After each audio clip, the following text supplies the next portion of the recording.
Good morning all. My name is Fitzroy Henry and I will be taking you through the program today. First, let me thank all of you for accepting the invitation from the Heart Foundation of Jamaica and the co-sponsors for coming to this very important forum that we have lined up today. I will first ask the persons who would be involved in the first part of the program to come up to the head table, and these are the Honorable Senator Ruel Reid. If you can come to the head table. Can you welcome him, please?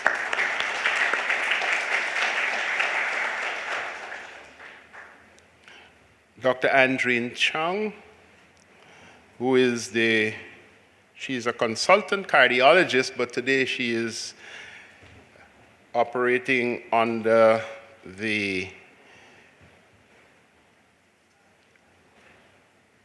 as a representative as a chair of the Heart Foundation of Jamaica, sorry.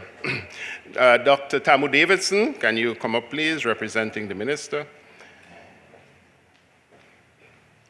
Dr. Bernard Theodore Gandhi, the PAHO WHO representative for Jamaica, Bermuda, and the Cayman Islands.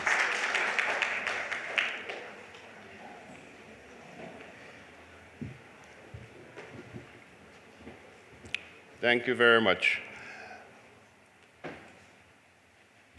Today is a very important day for this forum and for the topic that we are discussing. We have with us two ministers of government. I see members of the head table looking at each other to find out who is the other one. They certainly know one. One is here physically present, and the other one you will hear from, the Minister of Health, who is here, but in spirit. And as you know, is very much supportive of this activity. As mentioned, Dr. Andreen Chung, as chairman of the Heart Foundation, Dr. Theodore Gandhi, who is the PAHO WHO representative for Jamaica, Bermuda, and the Cayman Islands. I also want to welcome all of you, some especially important and distinguished guests from academia, from NGOs, school administrators, the media, and health professionals, and others who have come here today to join us. But most importantly, we want to welcome and acknowledge the presence of the Lord. And is Takis here? No? Yes, I hear yes. If not, I will ask Ms. Dion Keynes to come forward and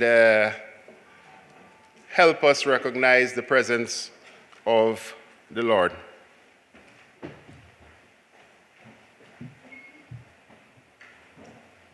Let us pray.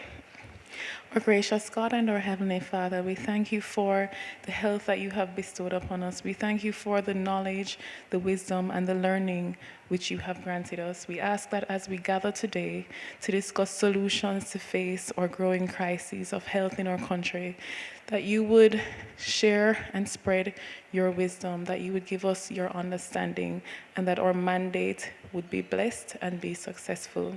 We thank you for each person here and for those who are on their way, and I pray that all today's proceedings will be fruitful and productive. In Jesus' name I pray, amen. Amen. Thank you very much, Dion. The question then is, why are we here? We've seen the title, we've seen the theme, but why are we really here? Well, we're here, if you don't know, we're here because we have a serious crisis on our hands. And let me assure you that we're not going to build a wall, okay? We are certainly going to build bridges and bridges for communication that will help us to traverse the difficulties that we face and look for solutions to the big problems of obesity and chronic diseases. You will see in your folders that in Jamaica, we have 4 out of 5 persons dying from chronic diseases. 4 out of 5, actually it's 78%. We also know that these diseases cause and create a heavy toll, not only on the physical self, but also on our economic realities at the individual level and at the national level. We also know that these chronic diseases are predicated on obesity. And even though we do not see obesity on a death certificate, we know that it is the underlying cause of these chronic diseases that kill us. We know that, and it's in your handout, in your folder there, that about 54% of our adults are obese. And our young children have increased or doubled obesity in the past 10 years. So we do have a crisis. And that's why we are here today, to look for solutions, not just to recognize the numbers, but to look for solutions and understand how we might be able to move forward to make the way forward. We must, as a nation, continue to take bold steps like the one today to challenge the status quo, especially if we want to reduce the incidences of non-communicable diseases which affects us all and increasingly our younger generation. As we speak of bold steps, on January 1, 2019, the Ministry of Health, in collaboration with the Ministry of Education, has restricted the sale of sugary drinks in all government-owned basic, primary, and secondary schools across the island. The statistics have shown that if we do not take action now, the already sick health profile will continue to deteriorate and will continue to be a burden not just on the hospitals, but on all of us collectively. The main cause of death and injury in Jamaica are attributed to non-communicable diseases.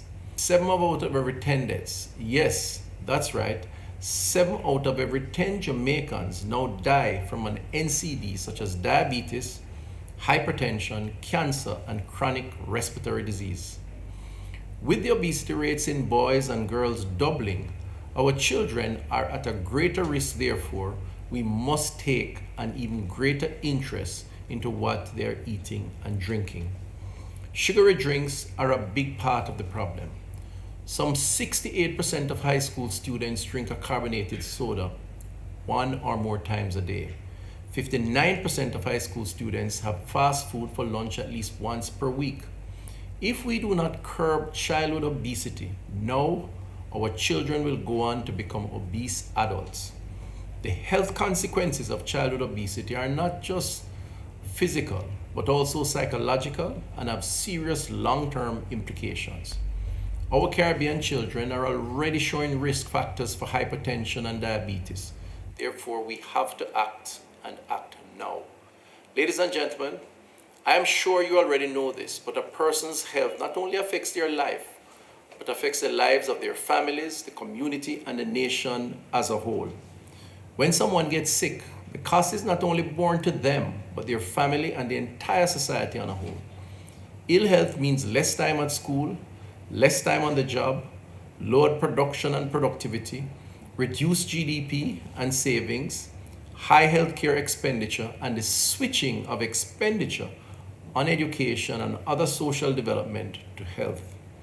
I urge us all to sit back and listen keenly to this forum and use the messages shared and learn to spread the word and the need to adopt a healthier lifestyle by adjusting our eating habits, increasing our levels of physical activity, and most importantly, doing routine health checks.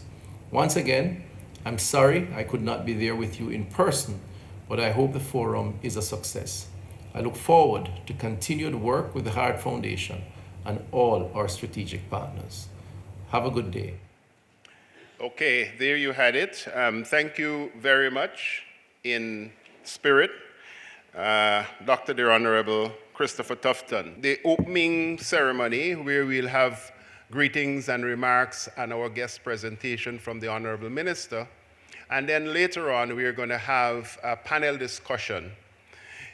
We also have two special guests that have joined us and are at the head table here, would be introduced by Susan Swarand-Winter. And from Harvard, we have Professor Frank Hu, and also Dr. Adriana Blanco, who will be making presentations after the opening.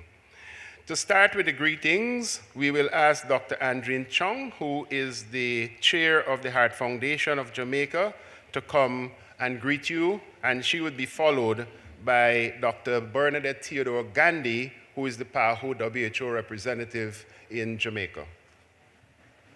Good morning. Thank you, and thank you for coming. I'm excited too, Professor Henry. The Heart Foundation of Jamaica continues in its role as a leader in the fight against cardiovascular disease in Jamaica and the region.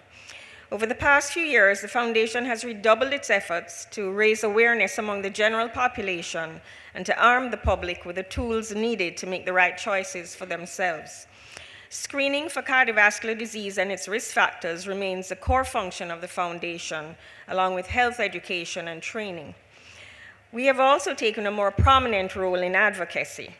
This role is supported by and related to the foundation's membership in the Inter-American Heart Foundation, the Healthy Caribbean Coalition, the Framework Convention Alliance, and the World Heart Federation. Locally, the foundation remains a member of the Jamaica Coalition for Tobacco Control and the National Food Industry Task Force, the chair of which is here today. And this seeks to engage all stakeholders in the food industry with a view to causing change in formulation and labeling of food products made available to the public. We recognize the intimate relationship between nutrition and cardiovascular disease. The prevalence of these environmentally determined diseases imposes a major burden on societies. Many of the underlying causes and risk factors begin in youth, so the challenge is to promote healthy nutrition and physically active lifestyles as early as possible. The consequences of failing to do so are obesity, diabetes, cardiovascular diseases, and cancer. To achieve best results, the Heart Foundation of Jamaica believes that strategies and policies should fully recognize the essential role of both diet and physical activity in determining good nutrition and optimal health. Policies and programs must address the need for change at the individual level, as well as modification in society and the environment to make healthier choices accessible and preferable. So we are excited to hear the contributions from our expert scientists today to increase our knowledge on how, what, and how we eat will influence our health. Thank you for coming, and we look forward to this program. Good morning.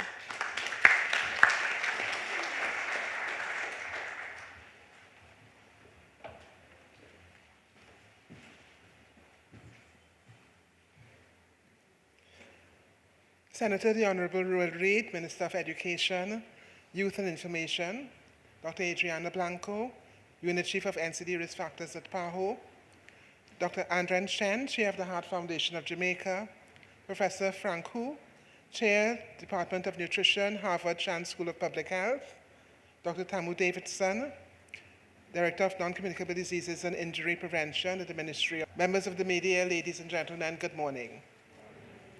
It gives me great pleasure to bring you greetings today on behalf of Dr. Carissa Etienne, the Director of the Pan American Health Organization. As co-sponsors of this event, we at PAHO know that today's conversations are central to accelerating the vision of universal health. And so we are very proud to have been able to partner with the Heart Foundation and the Government of Jamaica in this important forum to discuss the contributions of sugars, fats, and carbohydrates to obesity. The recent Jamaica Health and Lifestyle Survey showed that 1 in every 2 persons in Jamaica are overweight or obese. Obesity imposes a large economic burden on the individual, on families and on the nation.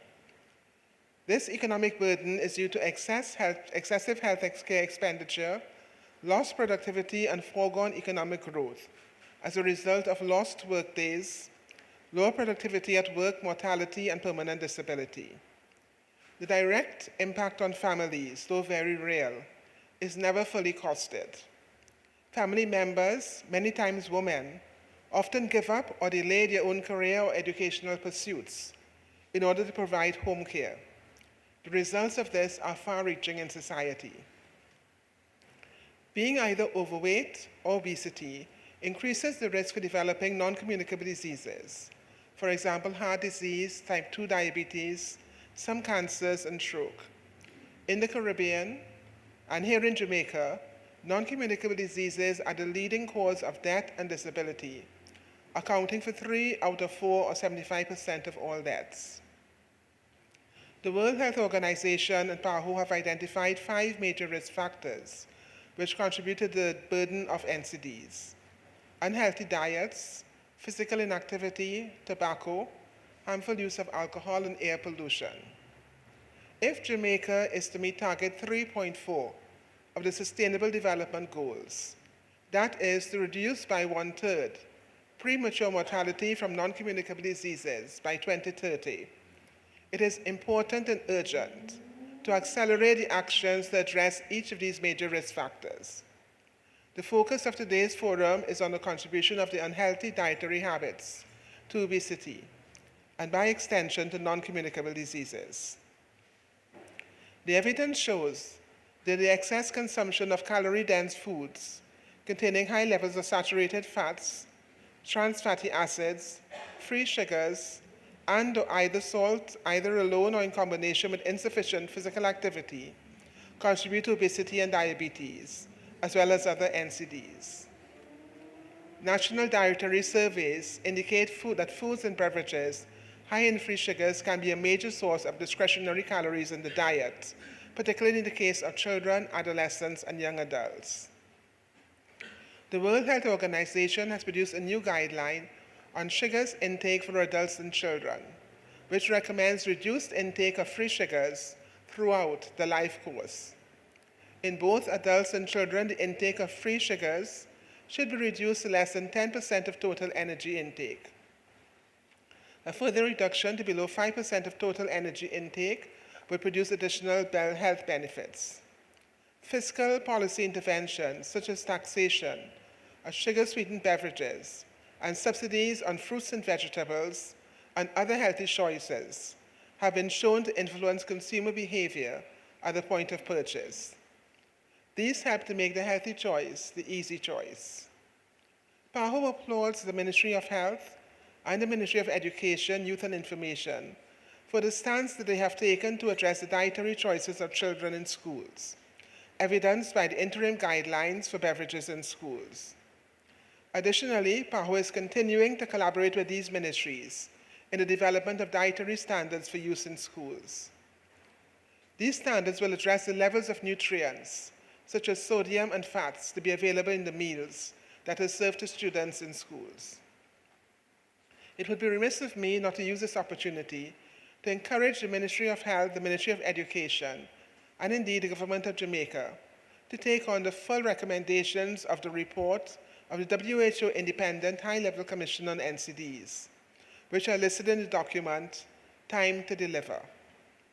These recommendations must start from the top, with political leadership and responsibility from Kingston to every rural parish, to prioritize and scale up the fight against NCDs, to embed NCDs within health systems and universal health, to collaborate and regulate, to develop a new paradigm for funding NCDs and mental health, and strengthen accountability to their citizens for action on NCDs. This fight against NCDs is everybody's business. Today is a great example of how strong commitment, partnership, and cooperation can bring us closer to the goal we seek, a healthier Jamaica for all, with no one left behind. Thank you.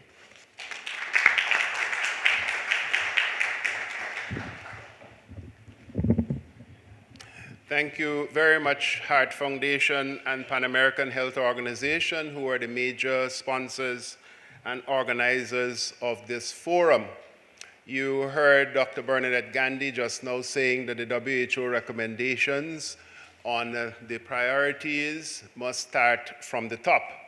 You heard the Minister of Health mentioning his partnership with the Ministry of Education. Thank you very much, Chairman and Dr. Henry, Dr. Tamu Davidson, Director of Non-Communicable Diseases and Injuries, representing our Honorable Minister, Dr. Christopher Tufton, Ms. Foga, Director of Health Promotion and Education, Ministry of Health, Dr. Andreen Chong, Consultant Cardiologist and Chair of the Heart Foundation of Jamaica, Dr. Bernadette Theodore Gandhi, PAHO, WHO Representative for Jamaica, Bermuda, and the Cayman Islands, Professor, our own President of the Jamaica Confederation of Trade Union, Ms. Helen Davis White, to all the other delegates and participants, Professor Morrison, I see you at the back there, I want to recognize you, Errol Morrison, members of the media, ladies and gentlemen, Happy New Year and good morning. Yesterday we celebrated the birthday of our State Minister, Floyd Green, and today is the birthday of my first son, Royal Jr., so shout out to him wherever he is. Well, he's at home, yes, listening and watching. Let me say thanks to the Heart Foundation of Jamaica, who follows my heart dearly and invite me to all of their functions. And sometimes I don't get to attend, but I'm here today. Congratulations in staging this very important forum. Jamaica, through the Ministry of Health, is on a deliberate path to become a healthier country. And even for us to sustain our economic growth and development, we need a healthy workforce, we need a healthy society. So health is directly related to our wealth. And so when education and health combines its efforts together, we have a wealthy, healthy, and sustainable developed country. Wonderful. So that's what the formula is, the algebraic formula. As the Ministry of Education, Youth and Information, we are pleased to be in partnership with our colleagues at the Ministry of Health to make this a reality. What we are experiencing now in Jamaica, in this new Jamaica, we are focusing on the well-being of the total person. It is a holistic approach to building a nation of thinkers. And I'm sure we have now settled on the issue of the National Standards Curriculum and PEP, and I have everybody at the table. I have Ronnie, opposition, the JTA, everybody, because the whole idea was develop critical thinking, problem solving, innovation as part of our culture. So we're developing a nation of thinkers, a nation that makes wise decisions from the womb to the tomb. When you have baby, or to care for the baby, or to stimulate them, how it's important to ensure that we practice good nutritional habits from the earliest years. Sometimes when I speak to other persons, remember the biblical admonition, train up the child in the way he should go so that when he's old, he'll not depart from it. So if we want good health practices to remain with us through adulthood, we have to begin at the earliest years, yes? Amen? Very good. The Ministry of Education fits perfectly into the broad agenda that is being promoted by the Ministry of Health. And we have sought to ensure that our policies align with the overall thrust of activities. The ministry is fully aware of several published studies and scholarly articles that have shown the direct link between the types of food that we eat and its impact on our health. Recent estimates show that obesity rate among children, as was said, 6 to 10 years, is at 17%, while preschool rates were approximately 14%, says Scarlett Blake 2013. Poor eating habits, diets, and poor diets, limited physical activities among the general populace are noted as the underlying root causes for growing obesity and overweight rates. Obesity and overweight have been identified as the main underlying causes of non-communicable diseases and death in Jamaica, according to Henry 2016 and 2019, and are recognized as the primary public health threats affecting and costing Jamaicans. And I'm one to lead by example, so my family and I decided to fully adopt to healthy lifestyle practices, and so we have cut out sugar. I couldn't do it last, I used to like bread. I couldn't do it last, I haven't had bread for the longest while. I don't eat rice anymore. And we have a fitness trainer that comes 3 or 4 times, 4 times a week.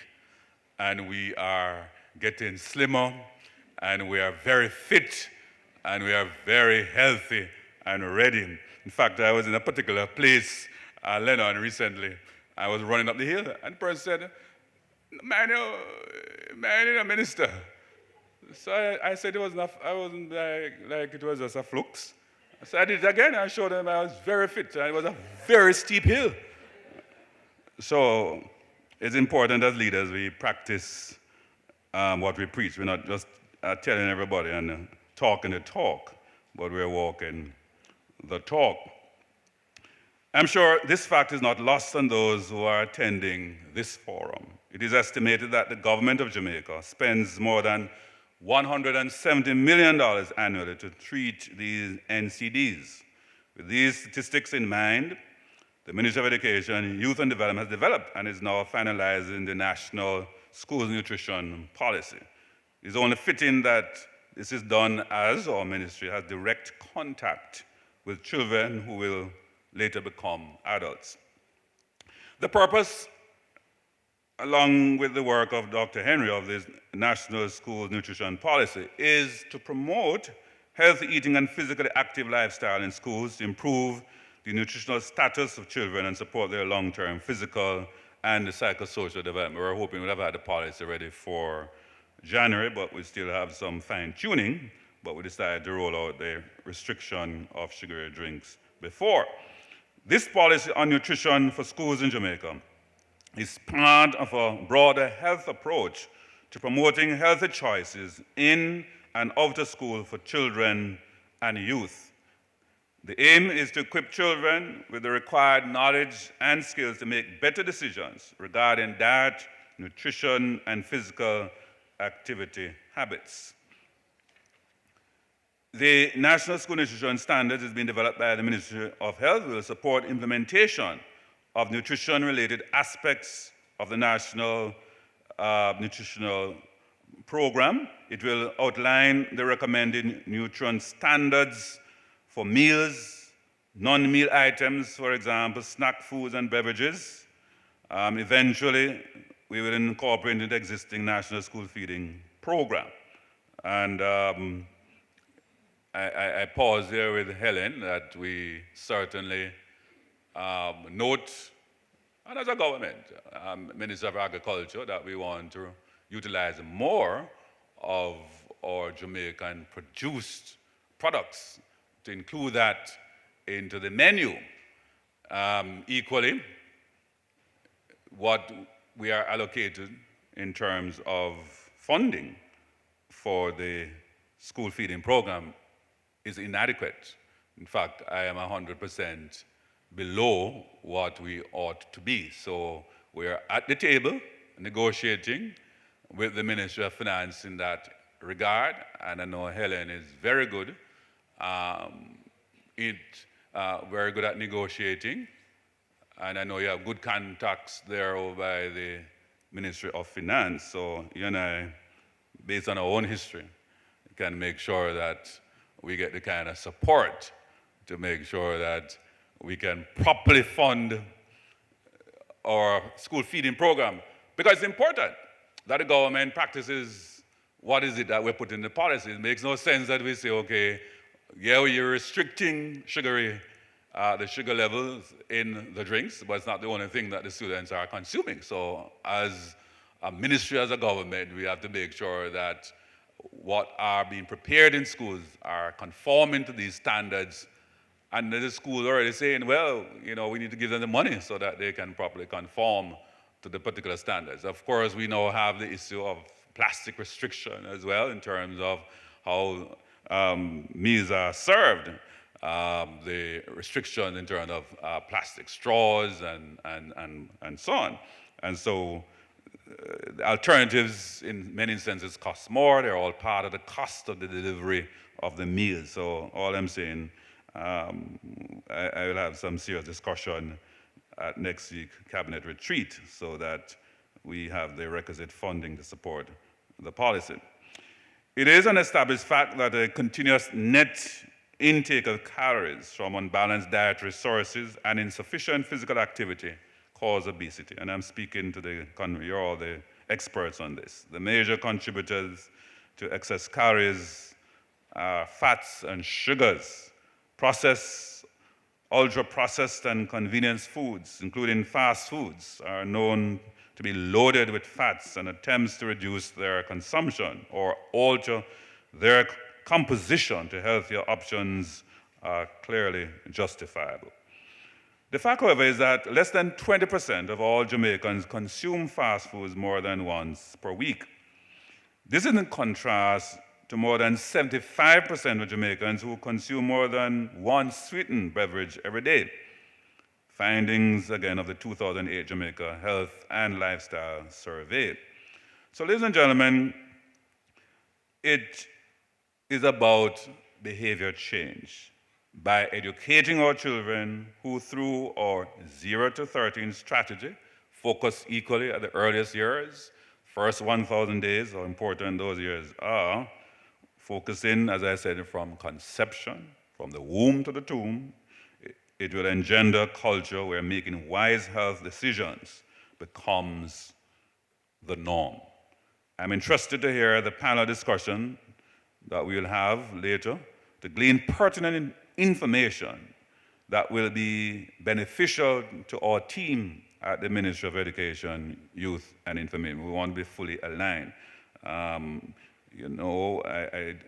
want to point out also that although very often we talk about the importance of early childhood, state funding has not always been dedicated, although, as I pointed out in the program this morning, the 2011 Charter of Rights have spoken about the fact that the state has committed to free public pre- and primary education. I'm extending that up to age 18. But absent from that has been a comprehensive nutritional and feeding program. Some of the data, Ministry of Labor should have provided that. So I'm trying to correct all of that, because while primary, secondary have had a school feeding program properly calibrated, not so. And many parents don't send their children out to school. We're not sure what they're doing at home. So if we want all this policy to work, we have to have mechanism to monitor what is happening from the earliest years, from conception, what's happening in those formative years as our children are stimulated. What are they eating? Are they breastfeeding, or are we giving them other alternatives that later on is going to create the same problem that we're trying to correct? So it's always best to care for the tree very young. And when you get very old and you try to bend it, you may very have to just cut it down. So we are very privileged here in Jamaica to have the opportunity to eat clean. Most of our foods that are produced locally are an excellent source of necessary nutrients that are needed for young people and by extension the country. I remember when I was very young, I was very slim, and I was a fruity. I mean, I just loved fruit. And people used to complain, "Magai." And a lot of us went through that. And what if I knew then what I know now? I would have reveled in my slimness. through innovative ways we should be able to incorporate. I still love fruits, by the way. Our local produce to make delicious meals and snacks for our children, by what I mean, for example, replacing rice with breadfruit or cauliflower. The ministry recently gave the directive for our introduction of the NutriBullet. A lot of people are making a big issue out of that, but what we have done is to do our reformulation to make sure that we reduce significantly the sugar content in the product. These are the types of decisive steps that we must take to ensure that we are safeguarding our future generation. In conjunction, as I close, with the Ministry of Health, sugary drinks or beverages where sugar content exceeds the limit of 6 grams per 100 milliliters have been banned from being sold in all our schools, early childhood, right up to our tertiary institutions. This ban will allow for the better education of our children and make smarter decisions and understand the implications of consuming these beverages. So, ladies and gentlemen, I think we should put our hands together for the organizers of this forum.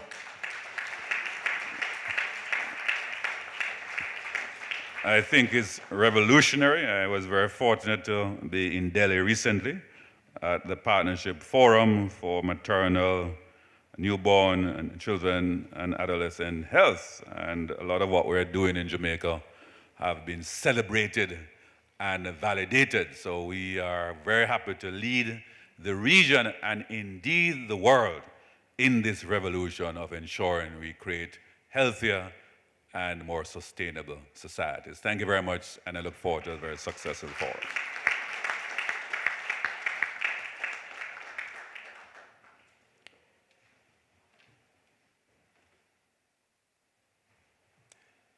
Thank you very much, Senator, the Honorable Will Reid.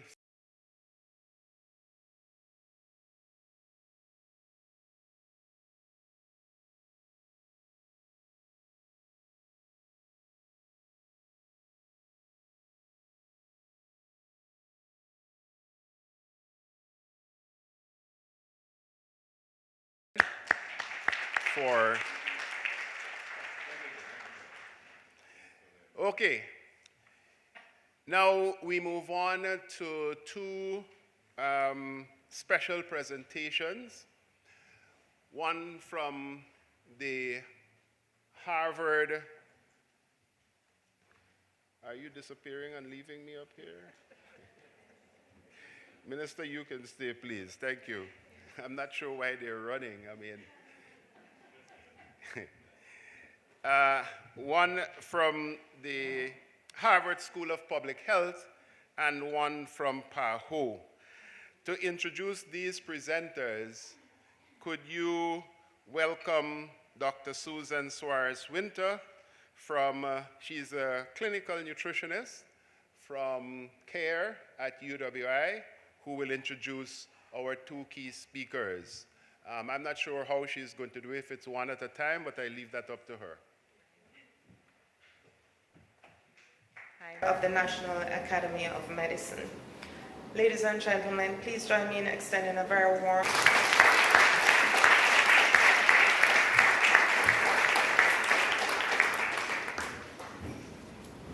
for the very kind introduction, and I also want to thank the Heart Foundation of Jamaica for inviting me to speak at this very important forum.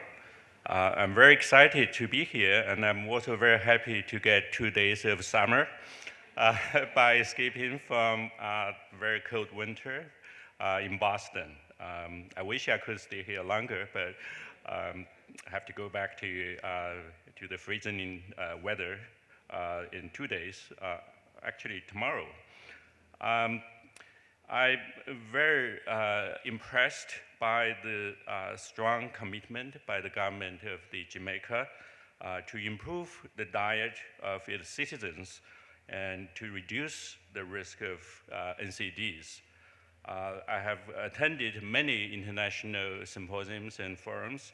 It's very rare to have two ministers from the government, the Minister of Health, Minister of Education, simultaneously voicing their strong support for the healthy eating programs and obesity prevention, especially among children. I believe political leadership is vital and essential for developing and implementing evidence-based nutritional and food policies. For that, I want to thank the Minister of Education for being here physically, and I also want to thank the Minister of Health for his strong endorsement of this effort to improve diet and reduce NCDs in Jamaica. What I'm going to do in the next half hour or so is to give you an overview about where we stand in terms of the science and the policies of global obesity prevention.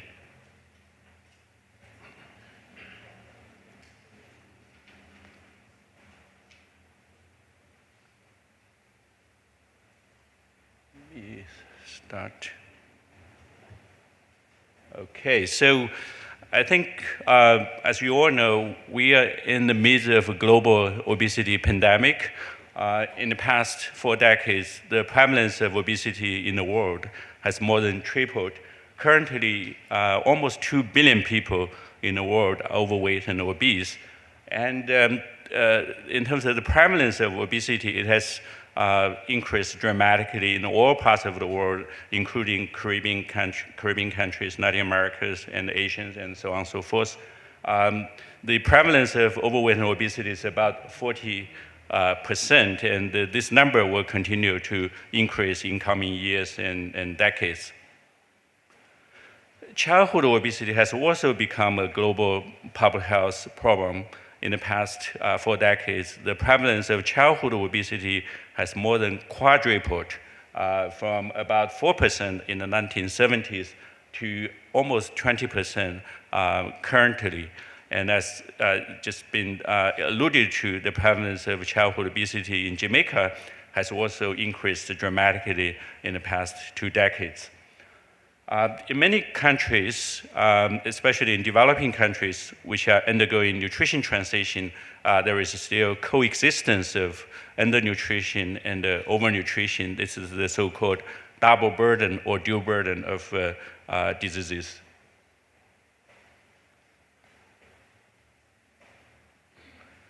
Obesity is associated with numerous health consequences. We know that obesity is the most important risk factor for diabetes, for hypertension. It's a strong risk factor for heart disease and stroke. In the past 2 decades, we have also recognized that obesity is an important risk factor for cancer. The current literature has indicated that obesity is associated with increased risk of 13 cancers, including breast cancer, endometrial cancer, pancreatic cancer, colorectal cancer, and so on and so forth. So in many parts of the world, when the prevalence of smoking is decreasing and the prevalence of obesity is increasing, obesity has become one of the most important modifiable risk factors for reducing the global burden of cancer. So it's not just for prevention of diabetes and cardiovascular disease. Reducing obesity is also very, very important for reducing the risk of cancer. We know that most people gain weight during their young adulthood and the middle adulthood. We published a study last year showing that even modest weight gain during middle adulthood is associated with substantially increased risk of diabetes, heart disease, cancers, and other NCDs. So it's very important to prevent weight gain during young adulthood and middle adulthood, because once people become overweight and obese, it's very difficult to lose the weight and maintain the lost weight. So again, I think primary prevention of obesity, especially among young people, extremely important for the prevention of obesity in adulthood and for reducing the burden of NCDs. obesity is not just dangerous, but also very expensive. In the US, we spend almost $150 billion each year in treating obesity-related conditions.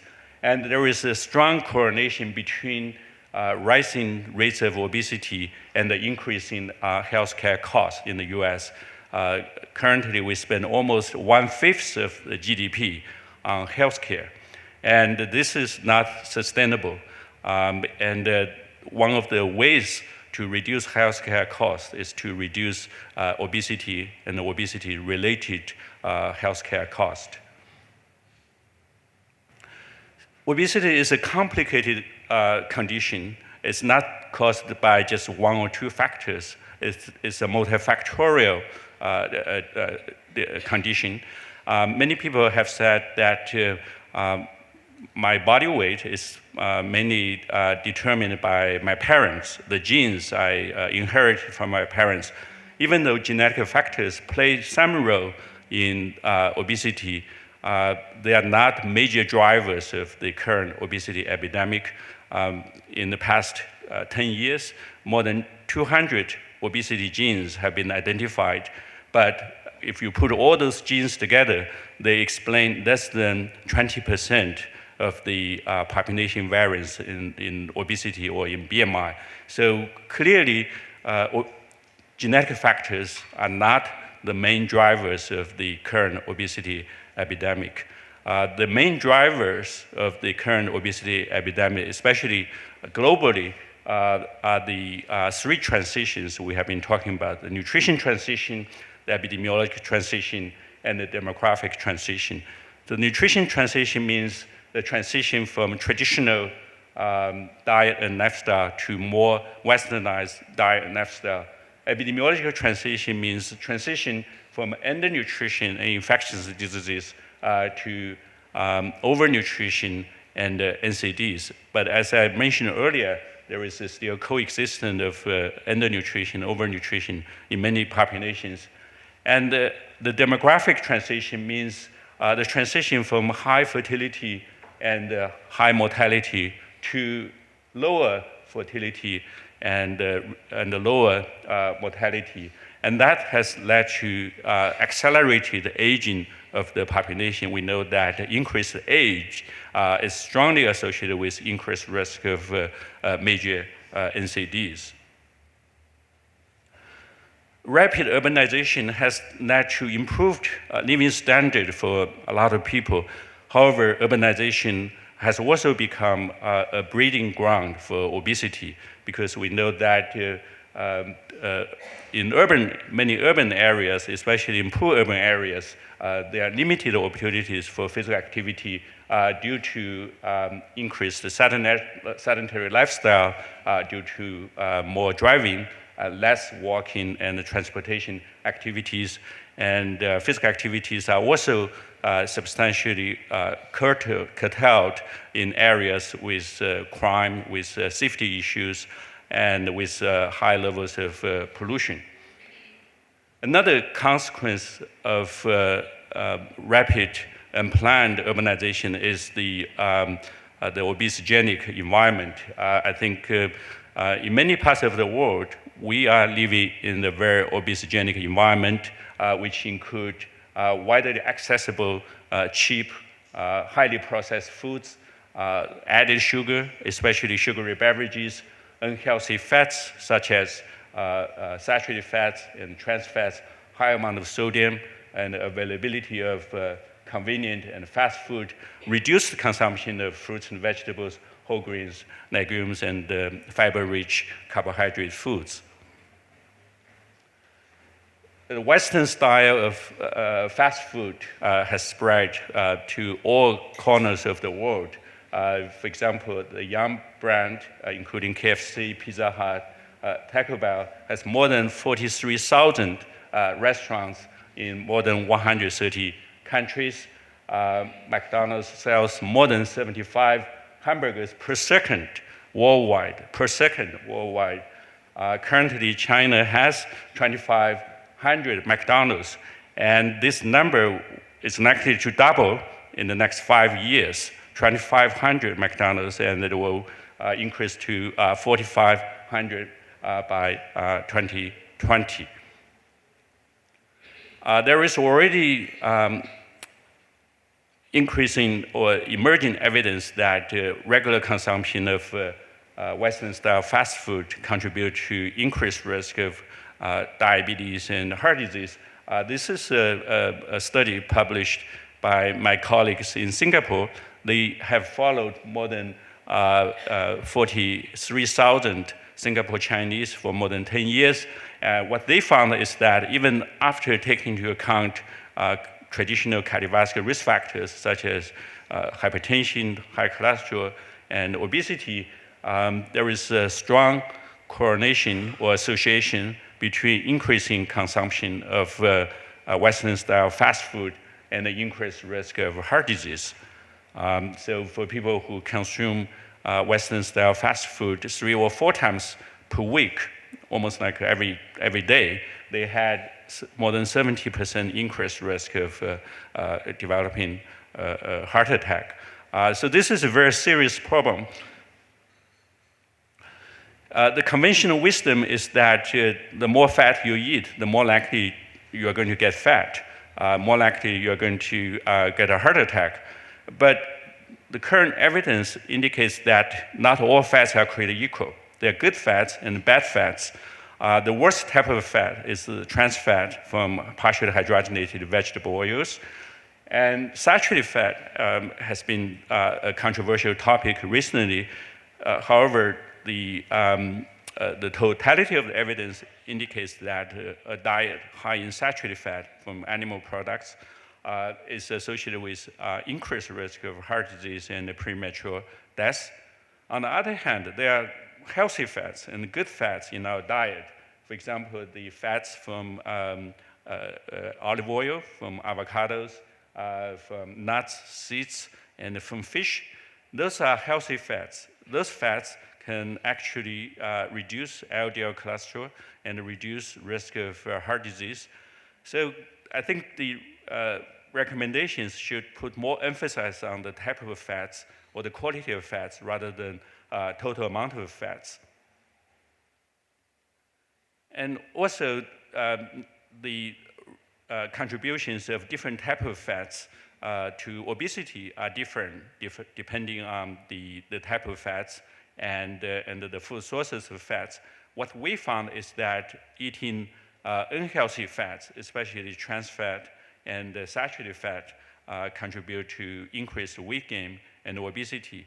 On the other hand, if you eat healthy fats from avocados, from olive oil, from fish, from nuts and seeds, there is actually some beneficial effects in terms of preventing weight gain. So this means that to prevent obesity, to reduce the risk of cardiometabolic diseases, it's very important to replace unhealthy fats with healthy fats. And the old message of reducing total amount of fats is not supported by current scientific evidence.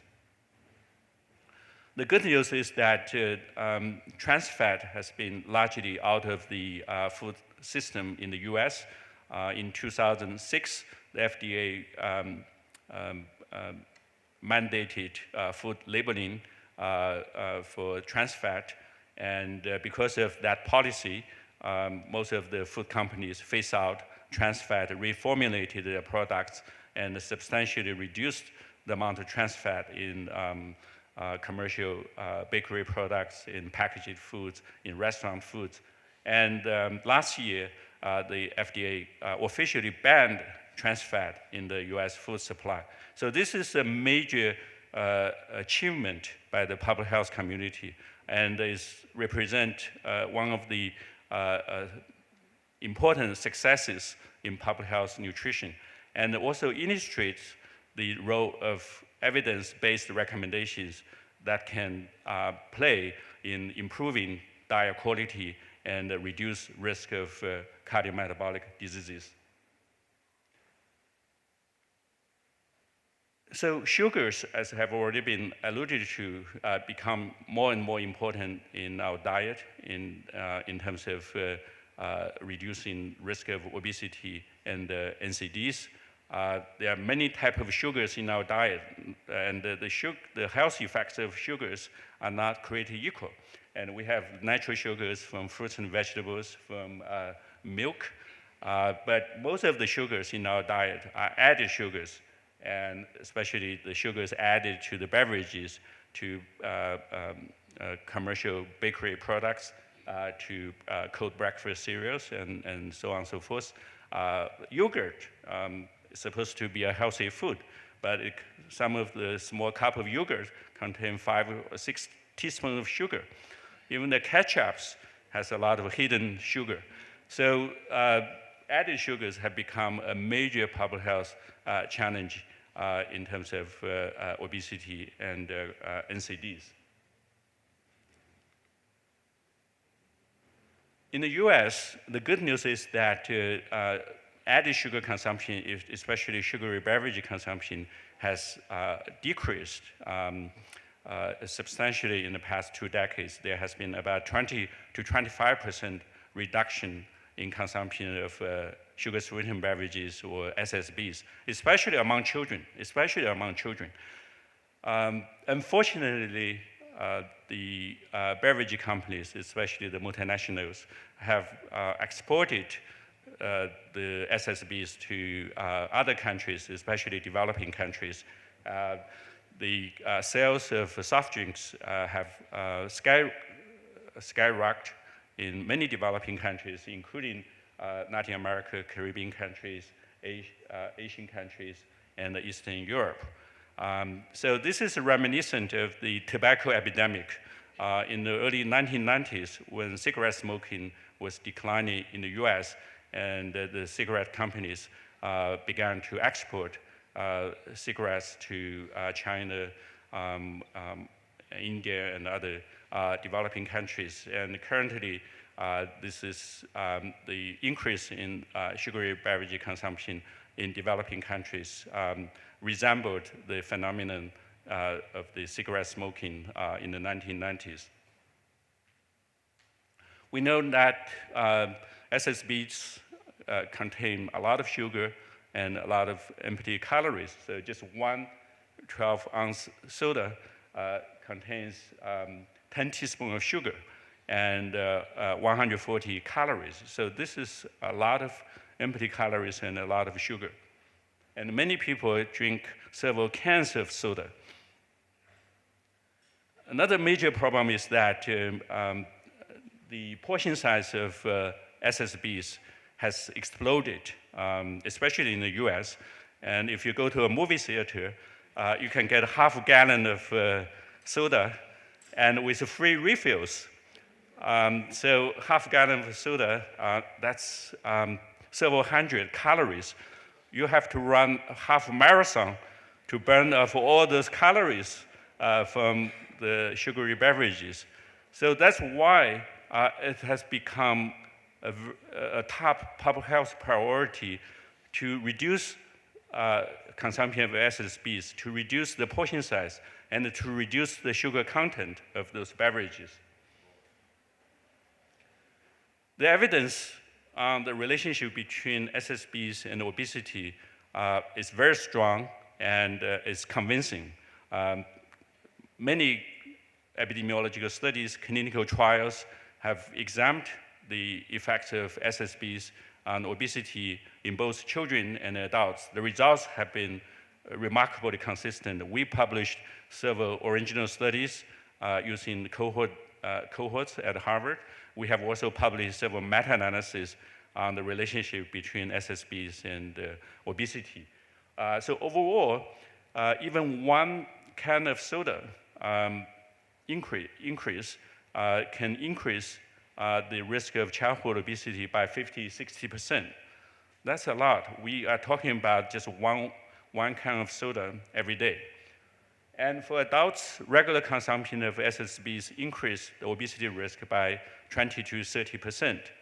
In randomized clinical trials, so in those studies, children or adults are randomized to different groups by reducing the consumption of SSBs in the intervention group. And those studies have shown that if you reduce SSB consumption, you can reduce weight gain among children and adults, reduce the risk of obesity among children and adults. On the other hand, if you add SSBs to someone's diet, that can increase the risk of weight gain and obesity. So it means that the evidence from the intervention studies and the evidence from epidemiological studies is highly consistent and indicating that the relationship between SSB consumption and obesity is causal.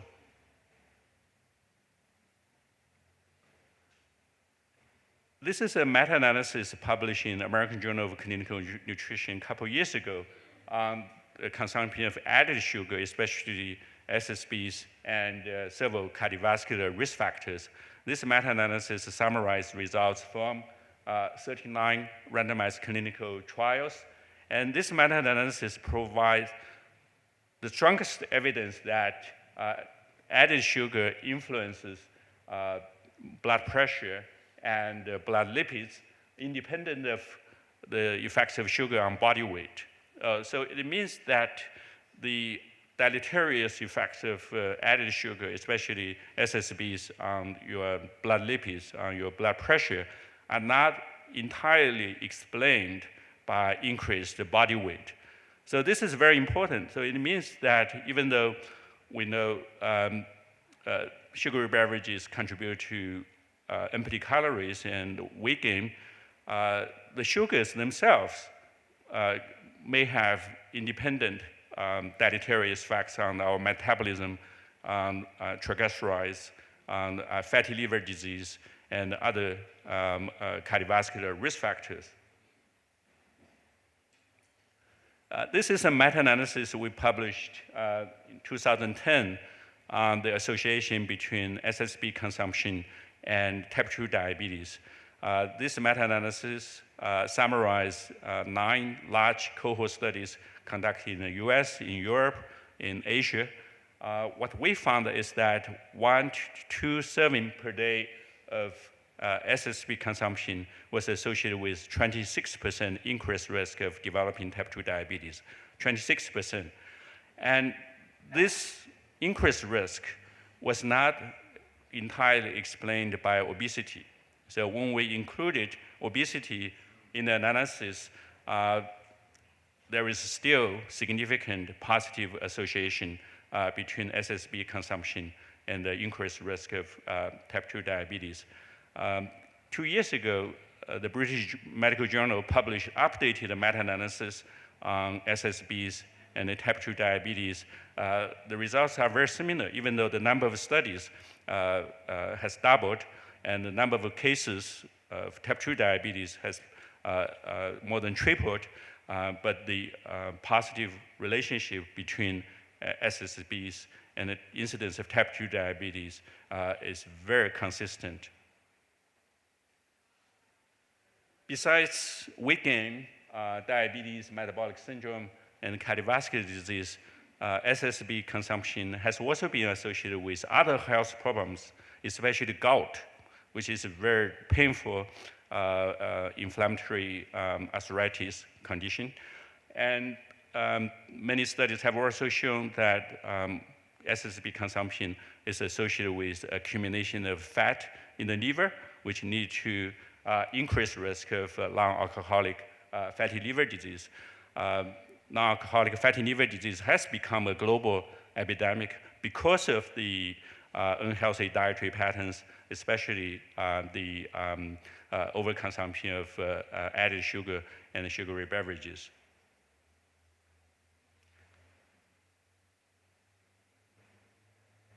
So one question has been raised is whether the relationship between SSBs and type 2 diabetes is causal. In other words, is SSB just a risk marker for unhealthy diet and sedentary lifestyle, and which subsequently increase risk of diabetes, or SSBs is causally related to risk of type 2 diabetes? The same questions has been raised many years ago on the relationship between smoking and lung cancer. because you cannot do a randomized clinical trial on smoking and lung cancer, right? For the same reason, it's not possible to do a randomized clinical trial on SSB consumption and diabetes or heart disease or mortality. So in this kind of a situation, we, in the public health community, we typically use the Bradford-Hill criteria to assess the causality of the association. So those criteria were used in the landmark 1964 Surgeon General report on smoking and lung cancer. And based on those criteria, the Surgeon General of the US concluded that even though there is no randomized clinical trials, the evidence from epidemiological studies has provided sufficient evidence to demonstrate that the relationship between smoking and lung cancer and also heart disease is causal. Here, we're using the same criteria to judge the relationship, the causality in terms of the relationship between SSB consumption and risk of type 2 diabetes. As you can see here, the current evidence meets all the criteria in terms of causality. There is a strong association between SSB consumption and type 2 diabetes. As I just mentioned, 1 serving per day of SSB is associated with more than 20% increased risk of diabetes.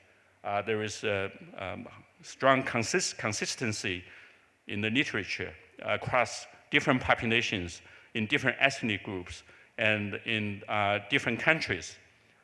And also, there is a temporal relationship between SSB consumption and incidence of type 2 diabetes, because all the studies were prospective cohort studies, not cross-sectional studies or case control studies.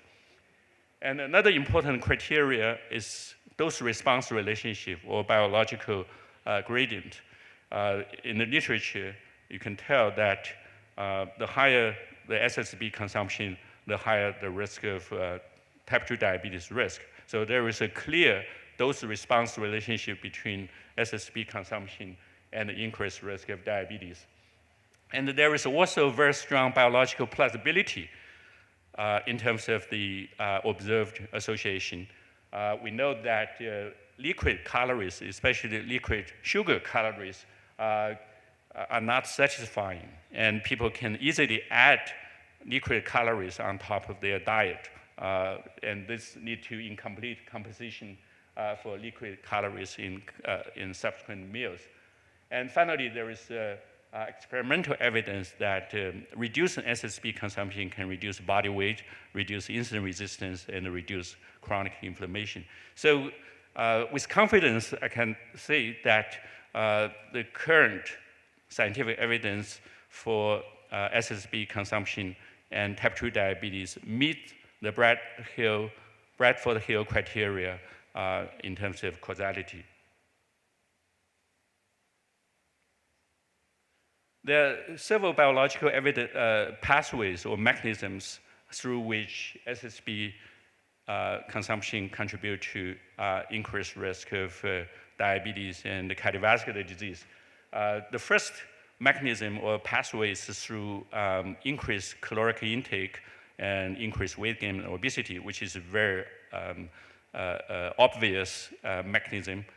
The second potential mechanism is through the high glycemic load, high sugar load of SSBs. We know that even though the glycemic index of SSBs is not very high, especially when you have a relatively high amount of fructose, but the glycemic load is very high for SSBs, and high glycemic load have been shown to contribute to beta cell dysfunction, inflammation, and insulin resistance. The third pathway is quite unique. It's through the liver metabolism of fructose, because we know that sucrose contains 50% of glucose, 50% of fructose, and high fructose corn syrup contains about 55 to 60% of fructose.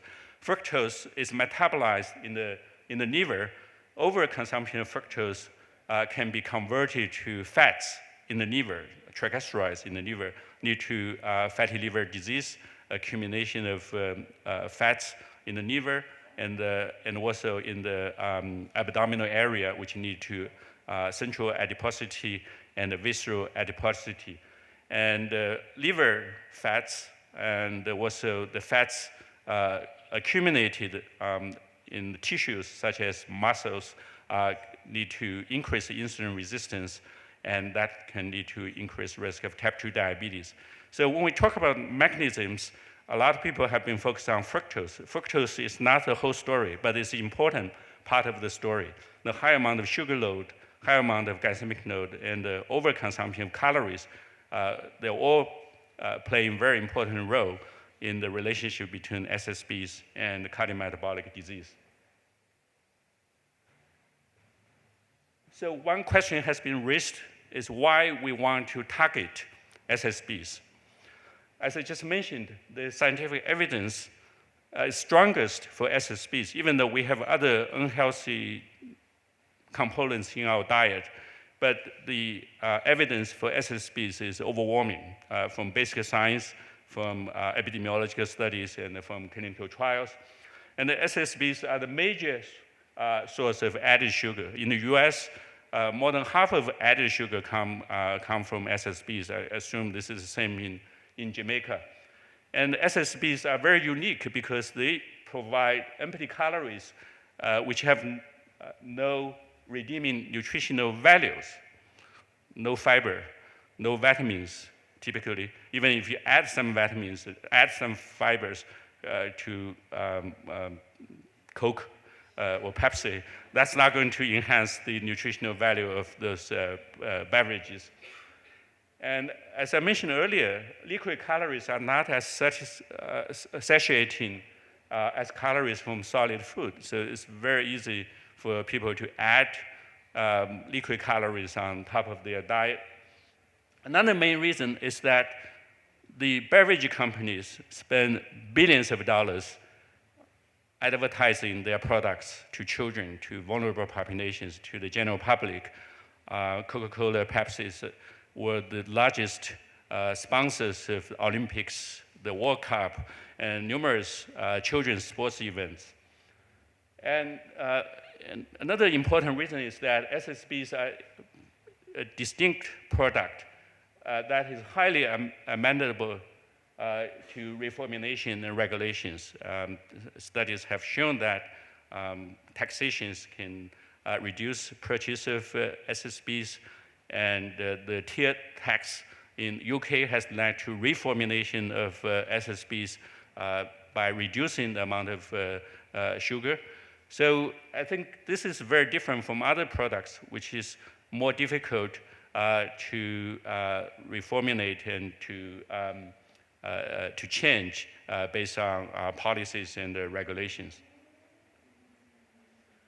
Besides SSBs, there are other types of carbohydrates, unhealthy carbohydrates in our diet, which can also contribute to increased risk of diabetes and cardiovascular disease.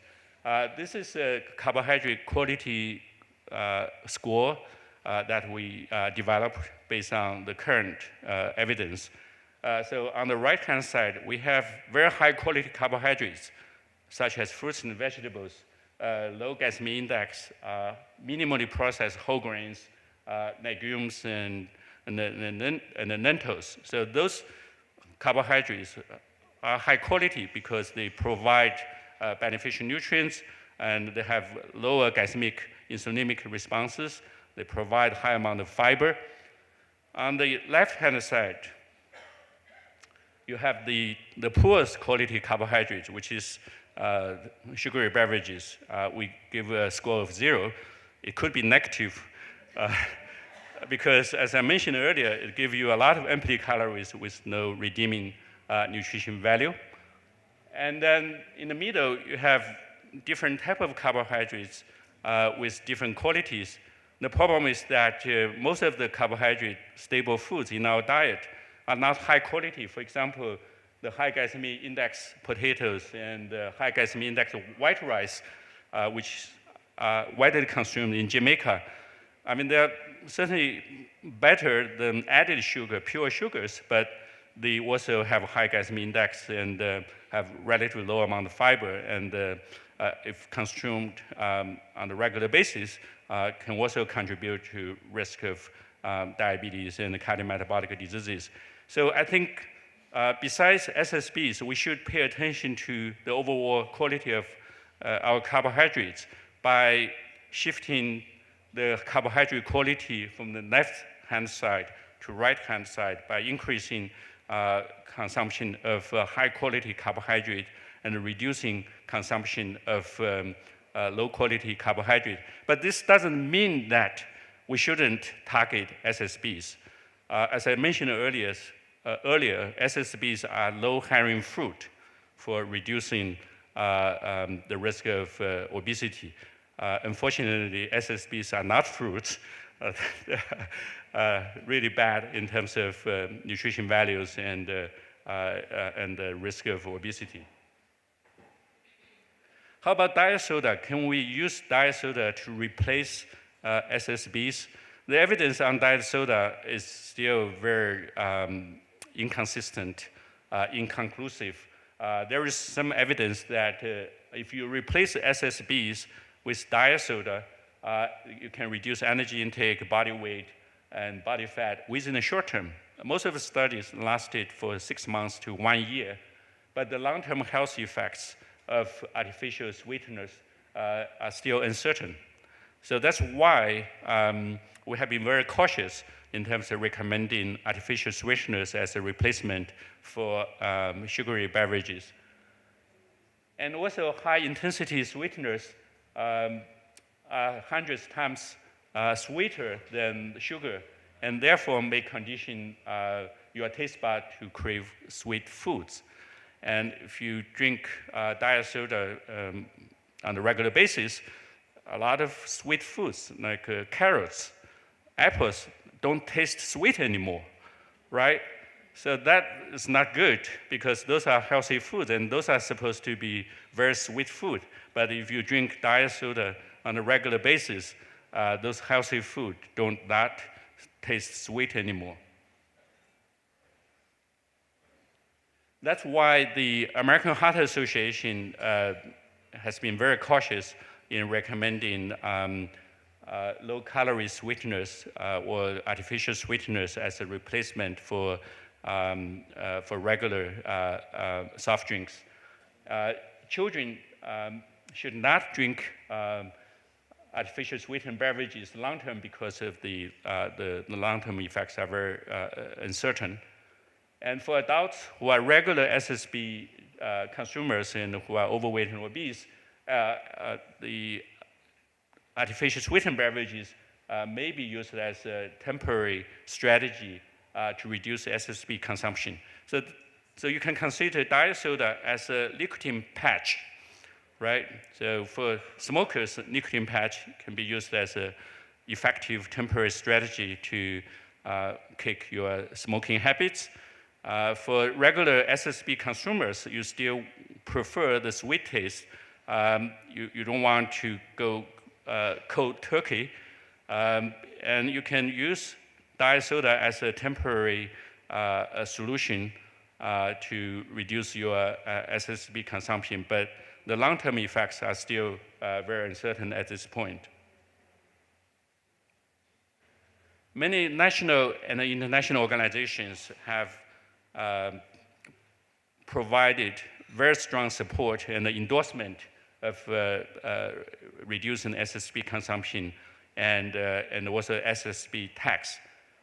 This is a partial list of US and international organizations which have supported the SSB tax.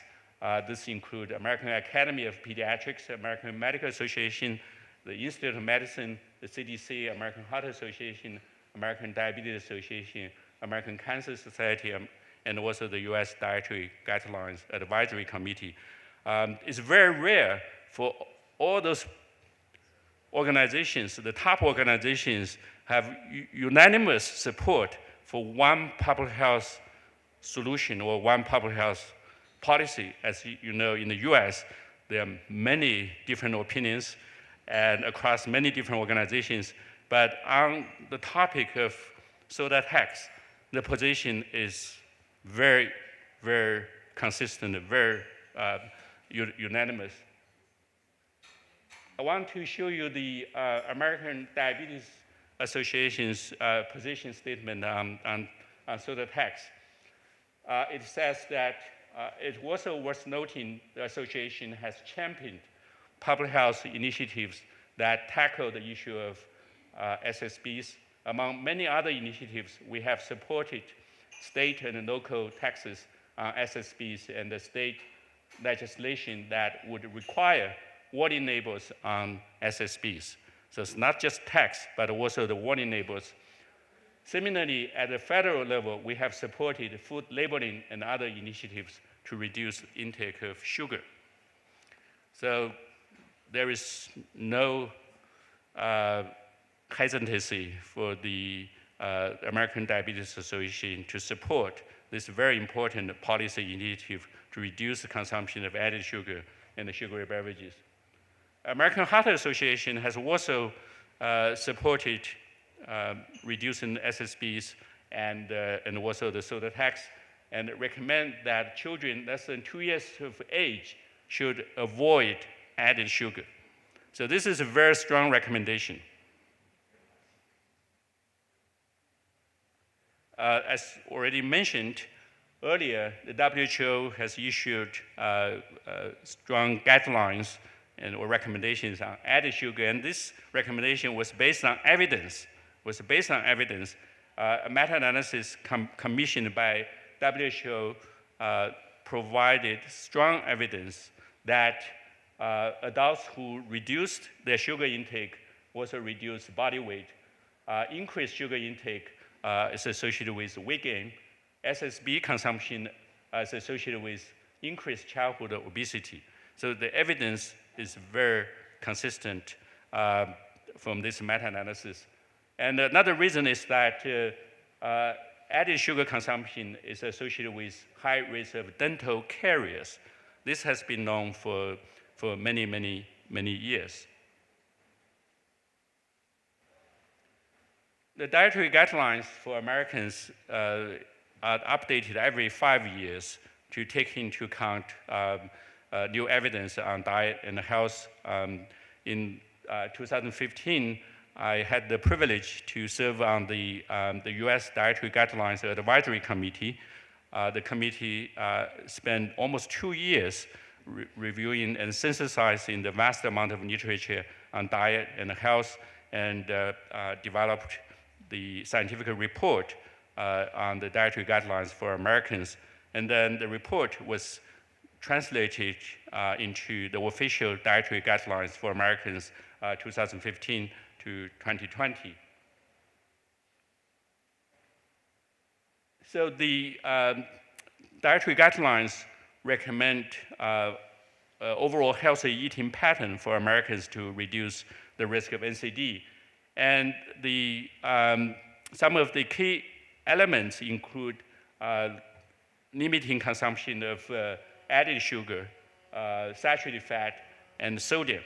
So those are the three main targets to improve the quality of the diet in the US population. In terms of reducing added sugar, the Dietary Guidelines Advisory Committee specifically made several policy recommendations. The first one, of course, is obvious. Water should be the preferred beverage choice.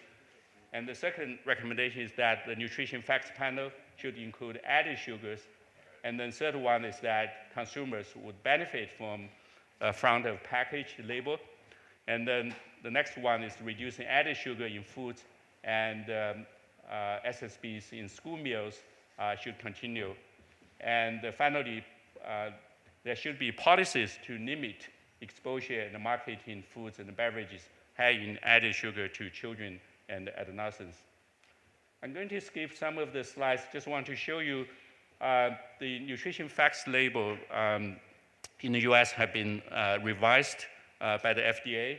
And the new label will include a line on the amount of added sugar in the products. This is very important. Will give consumers information about the amount of added sugar in the products so that they can make more informed decisions on their food choices.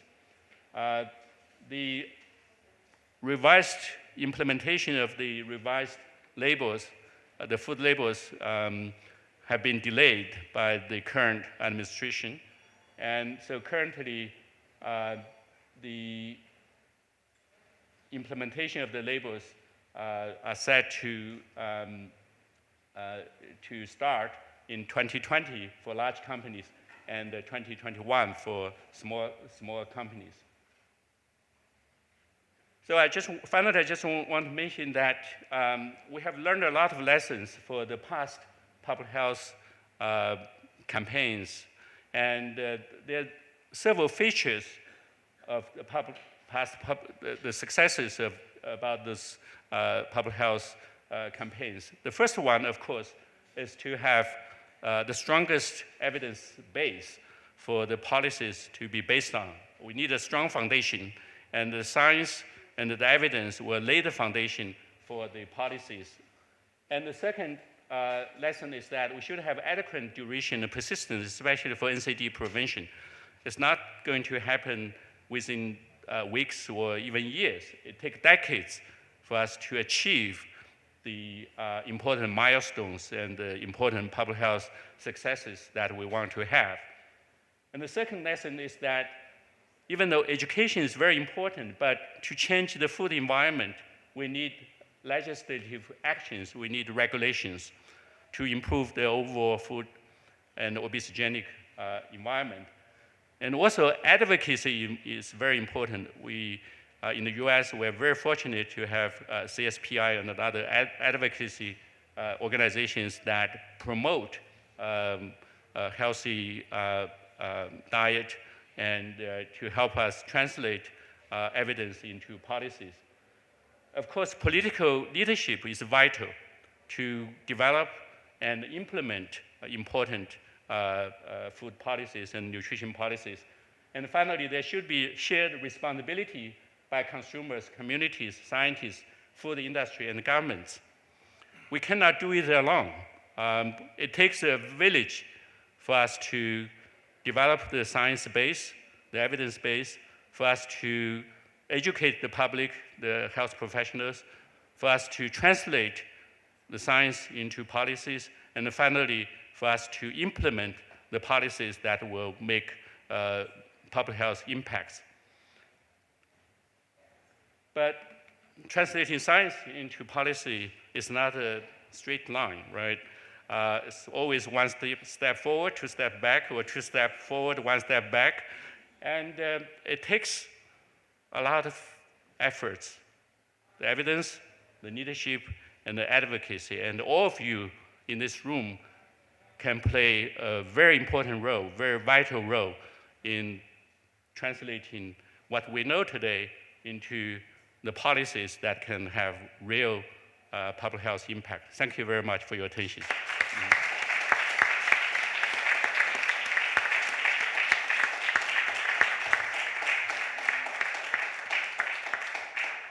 I'd like to introduce our second speaker, Dr. Adriana Blanco Marquizo, who is also visiting with us. Adriana is currently the Unit Chief, Risk Factors and Nutrition at the Department of Non-Communicable Diseases and Mental Health at the Pan American Health Organization, PAHO, at the World Health Organization's WHO Regional Office for the Americas. She has more than 15 years of experience on policies to prevent and control NCD risk factors. She obtained her medical degree from the University of the Republic of Uruguay and a specialization in drug addictions at the University Centro Latinoamericano de Economía Humana. She also gained her master's degree on policies for the prevention of drug addictions in children and youth. And in her native country, she worked in the Municipality de Montevideo and was a member of the Health Division Advisory Team in the area of tobacco control and drugs. While there, she was in charge of the development of the municipality's smoking cessation clinics.